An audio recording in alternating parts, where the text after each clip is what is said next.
The views and opinions expressed on any program are those of the producers and/or the persons appearing on the program, and do not necessarily reflect the views and opinions of FRC Media, Bristol Community College, or the City of Fall River.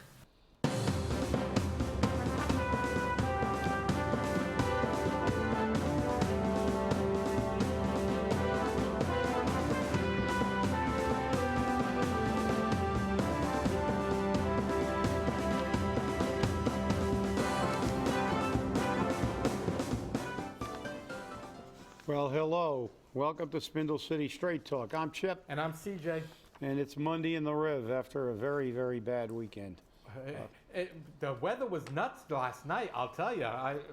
But it's nice and cool this morning, so I don't have too much to argue about today.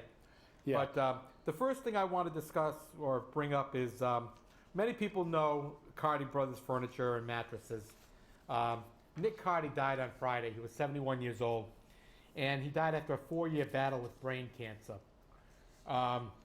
Nick Cardi was very well known to Meeting Street School and his charitable work. The Cardi brothers have all done great charitable work. Nick Cardi is going to be greatly missed by southeastern Massachusetts and Rhode Island, and now even New Hampshire. And I'm going to miss him in the commercials. They always did some interesting commercials for sure.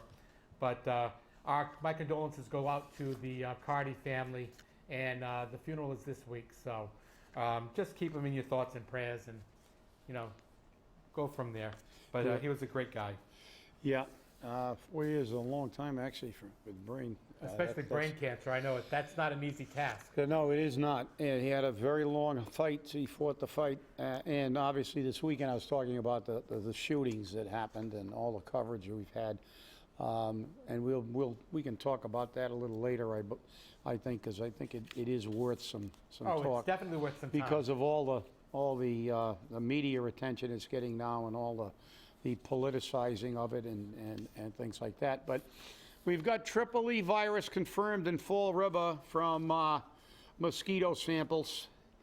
So put your repellent on and be aware. Starting today between 2 and 5 a.m., the Bristol County Mosquito Control Project will spray the northeast section of the city. Now, they could have been a little more detailed, but... Yeah, they could. Yeah, the northeast doesn't narrow it down. Doesn't narrow it down too much. But I know that's going to include places like Oak Grove Avenue and Oak Grove Cemetery. Probably the cemeteries up in the north end. The wooded areas behind... Rickenback Road and that whole area. So any place that there's around your property, if you can look around, any place that there's water that's standing water, yep. Get rid of it. If it's in a dish or something, dump it. Keep it dry. That is a breeding ground for mosquitoes. And so then Streetscapes costing us again. Another $1 million. She absolutely rejects the claims. And, again, we can't do anything without getting a lawsuit, controversy, never stay within budget, don't do the maintenance. You name it, this city will screw it up. Yeah, according to J.R. Fry, who's the city engineer, he didn't approve half of these change orders that were sent in. And my personal opinion is you gave a bid for the contract. I don't want to hear about change orders. When a contractor gives me a bid, that's what he gets paid. And that should be made clear at the outset. I mean, and this is the problem. We have people negotiating these multi-million-dollar things, and it becomes politics, not negotiation. Exactly. They don't have professional negotiators. You can't, you have to make certain things clear. Otherwise, you end up with litigation and a mess. And that's what we've got. This guy only came in $16,000 less than the second lowest bidder. The city didn't want him because he has a history of this type of behavior. But let's hire him anyway because... Well, no, the city was ordered to hire him by the Attorney General's office. Yeah, and therein lies the... that gets back to what I just said. If this guy sent in... If that contract was clearly written with the fact that there would be nothing without a process for any type of change order, et cetera, and with the penalties thereof, and it would have been, and that contract would have been extremely specific about everything, he probably might not have been a low bidder, because that's one of the inherent problems when you're dealing with government. They don't care if the guy's a hack. If he's the low bidder, you give him the contract, and then we wonder why half of the stuff that we build is crap. Exactly. But there is a way to minimize that, and that is to ensure that the contract is fashioned to where the bidder will have to have high quality work that has to be approved, and there will be no cost overruns, and there will be no changes without a procedure. So, this again, government, they'll try to figure out how they can give it to their friends, and then they go through, and then you got to get the low bidder. But you know something? This guy, like you said, was under by $16,000, which is chump change in a multi-million-dollar operation. But the reality is they won't take the time, or they don't want to take the time to make this thing specific. And if they would have fashioned the right kind of document, this guy probably would not have been the low bidder. So, again. Well, this guy blames, the cost overruns on the city for reduced productivity due to delays related to labor and equipment costs, which the company alleges amounts to nearly $600,000. Documentation obtained in an open records request shows this. In a separate claim, Harding indicates that the anticipated cost per cubic yard of the ledge was $130 per cubic yard. Harding claims the actual cost per cubic yard was $1,095 and is requesting the balance of $462,171. How can you be off by $2,000 on a bid on how much it's going to cost to remove the ledge? When you want to come in as low bidder. Exactly. That's how you can be that far off. And as I said, if the contract was fashioned that, look, you're on the hook for this is your bid, and now you're responsible to do this job, and don't come in and say that you underestimated the cost of fill, because guess what? You're going to have to factor that in and absorb it in the cost, because you're not coming back looking. And look, it's like if you run a restaurant and you're charging $9.95 for something, and then the price of potatoes goes up 400% because there's a potato famine somewhere. And so now what do? You have to either increase the cost or reduce the amount, but you're on the hook for that. Right. And then you have to suffer the consequences if you raise the price of losing customers. That's the cost of doing business. But the reality is, this is all contracted business.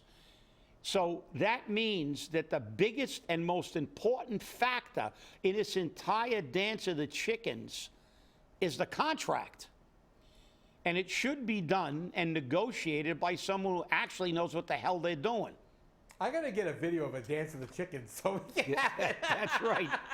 We need a dance of the chickens to go along with the... We can name the chickens, Kathy Ann Viveris. That's right. Mary Sahadi. That's it. Correa. That's it. And I'll tell you, but it's true, and you know that. Yeah. This is just, look, and that's the great thing about government, because government is the definition of insanity. They keep making the same mistakes over and over again, doing it the same way and expecting a different result. Every time we get a contract, we run over, we have lawsuits, Dominion. Does that ring a bell? Oh, yeah. Dominion. And what happens? Nothing.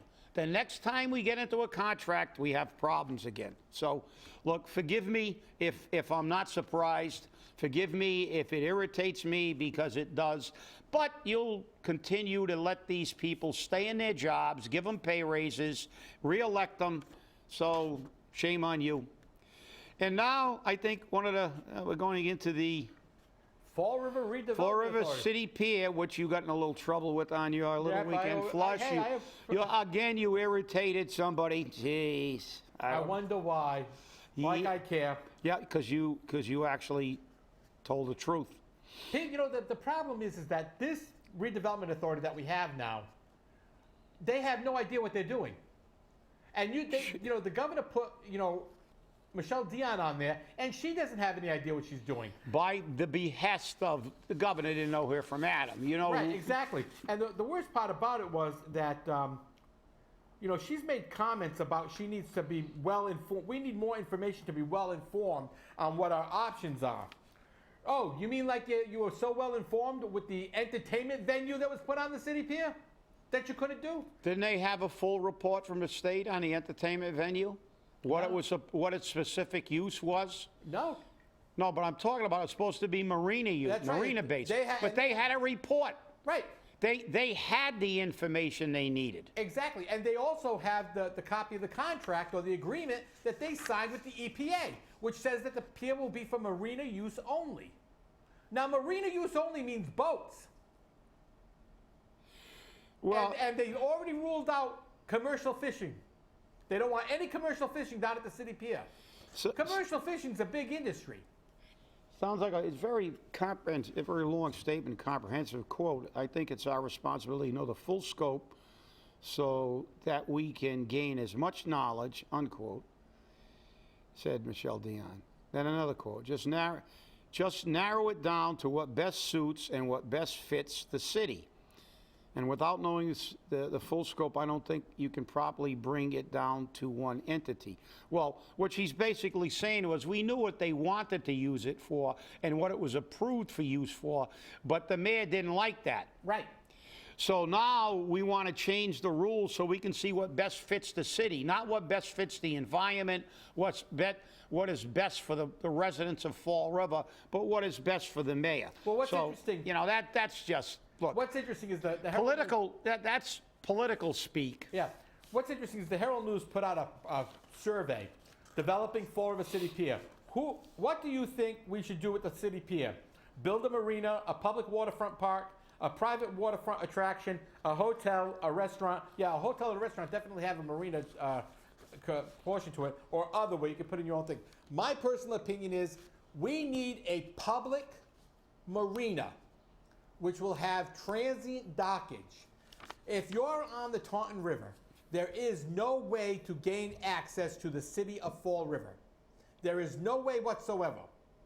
There is no place to dock your boat so you can step off the pier and step off onto a pier and go into the city somewhere. They want to bring people from out of the city here. Well, that's the first thing you do. Make it public dockage. There you go again. Common sense. Thinking about the people. Thinking about the taxpayers and the people. What is wrong with you? Well, and the worst part about it is, even if we had the public dockage, the city would turn around and give it to some private entity to run, and we'll screw the whole thing up, and we won't make a dime on it. Of course. And, you know, but, hey, that's the way they do things. And, look, this is a blatant political maneuver. Oh, of course it is. And the hell with it. So just like the entertainment venue was a blatant political maneuver. And last but by no means least, before we get into the tragedy, we have the final list, I guess, for candidates. Yes, it is. And we will try to get them on because we actually now have phone numbers, actual phone numbers for these people. Yes, we do. We will reach out and we will try to get them on ASAP. Candidates for school committee: Tim McCoy, Rebecca L. Collins, Paul B. Hart, Michelle Larrabee, Joshua E. Hetzler. He should have an asterisk near his name. Yeah. Hey, Kevin Agia, Thomas Corey, Mark Costa. Josh Hetzler's in the Midwest right now. He was in South Dakota not that long, the past couple of days. He's visiting the Midwest, you know, visiting the rivers, and he's there with his family. He's enjoying his vacation. And Out in the Dakotas, looking at the Black Hills, and yeah, you know, maybe he'll find some gold. Maybe. Candidates for city council: Michelle M. Dion, Second bite at the apple. Colin R. Dias. First bite at the apple, but a well-known figure. Yes. Trot Lee, third bite at the apple. Yep. Thomas S. Cole. First bite at the apple, I believe. I can't really. I'm looking forward to seeing some of these people that we've never even heard of had before. any contact before Right. with. Matthew Springer, Mark Nathaniel Malacone. He's definitely interesting. Look at the area code on his phone, 850. Yeah. Yeah, I don't even know what I don't even know do where you have 850 any is. idea what that is? No, I have no idea where that is. Wow, okay. Leo O. Pelletier, well, we know Leo. Recycle. The 35th bite at the apple. Yeah. Christopher Peckham. First bite at the apple, correctional officer. Yeah.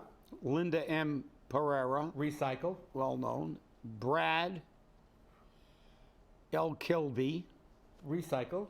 recycle. Cliff Ponte, Recycle. Sean Kadim, Recycle. Joe Camara, Recycle. Pamela Liberté, LeBeau, Recycle. Ricky Tith, First bite at the apple. Steve Camara, Recycle. and candidates for the office of mayor. Mayor. Yeah. Paul E. Coogan, Jazel F. Carrere II, Erica Scott Pacheco. Now, Paul and Erica both got their first bite at the apple during the recall, so I don't know if you want to count that. Yeah, that's like a half a bite. Yeah, that's a half. nibble. We'll call that a nibble. That's a nibble. That's a nibble. But it's gotta be because that interesting wasn't to see. well, personally, I don't consider that a real election. Yeah, neither A do I. plurality vote in an office that's basically a one-person office, not like city council or something Right. like that, when you're getting one candidate and you're selecting them by plurality. I don't even consider that an election. That's kind of like a lottery. That's what that is. It's not even an election. So the lottery is tomorrow. That's right. So ironically enough, they're using a lottery for ballot placement, but it is a lottery when you get plurality votes on, Right. on a single office. But we will try to, we will make every endeavor to bring as many of these people on as possible. We'll And try as to you get the newest people first. And as you can tell by the numbers, this is really a piss poor election. 16 people running for city council don't even get a primary. Yep. Okay? I mean, this is really piss poor. And there's rumors, I should say rumors, there's discussion out there of people on why people don't want to run for office.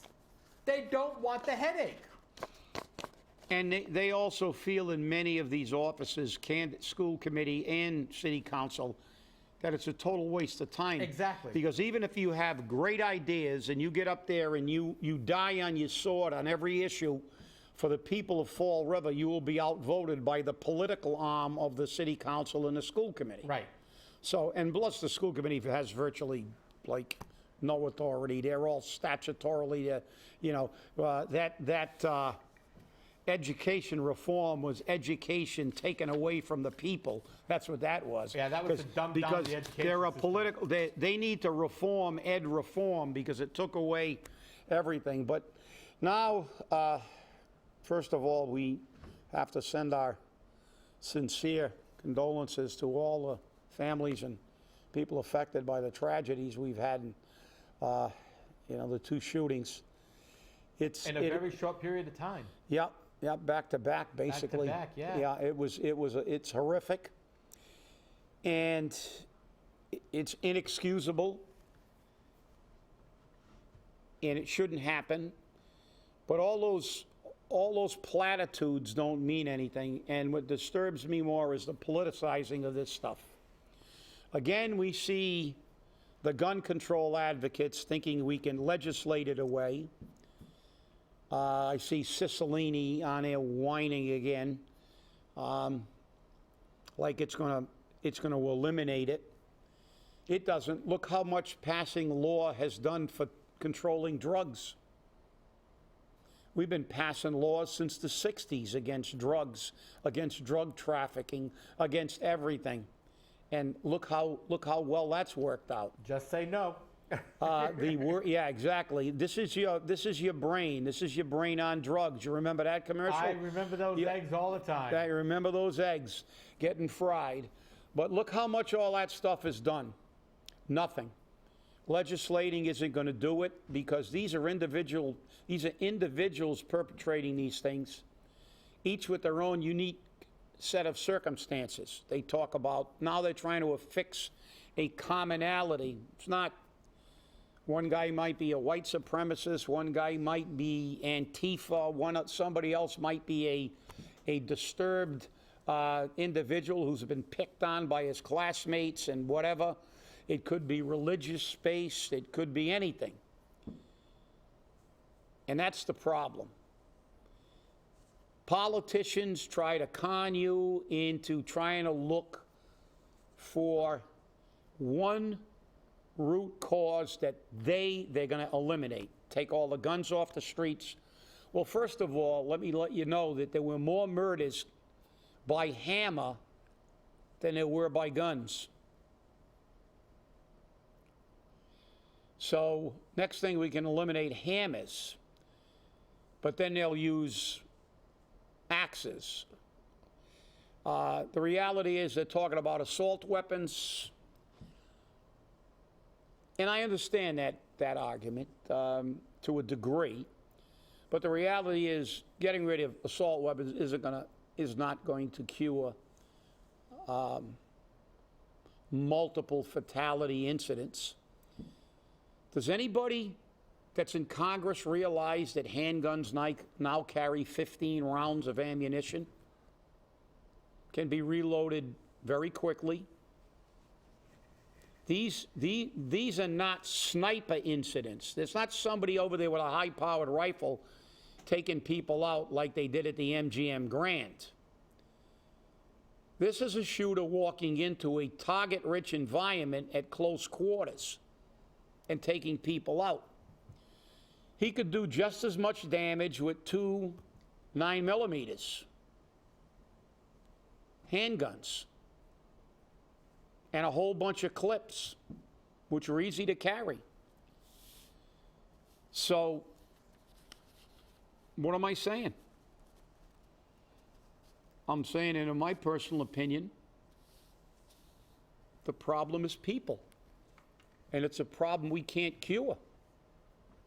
It's a problem we can only control by swift and rapid and very severe punishment. Obviously, we need great background checks, but you can't background check anybody. There have been people who, how many serial killers have you seen when they interview their neighbors, the first thing out of their neighbor's mouth is, wow, he was really a good guy. I would have never believed it. Well, guess what? People have their own motivations, and it's human nature. That's why Samuel Clemens said, the only animal that can blush is man, and the only one that needs to. People will find a reason to murder other people on a daily basis. And for you people out there who believe the love candidate, that we can, they're talking about, today I saw on the news about it's because of God has been removed. Well, I hate to tell you this, but religion's been the cause of a lot of murders. Just look at all the terrorism from the Muslims. But it's not just Muslims. Hey, the Catholics did it for a long time. That's exactly right. Look at Ireland. Yep. They were Christians. Yep. Just a different branch of Christianity. Protestants and Catholics killing each other in the same country, the same color, the same nationality, over religion. Yep. So it's not about that. It's about human nature. There are bad people in the world, a lot of bad people, and there are a lot of sick people in the world. And these things are going to happen, just like terrorism. Any terrorism expert will tell you it is virtually impossible to eliminate terrorism.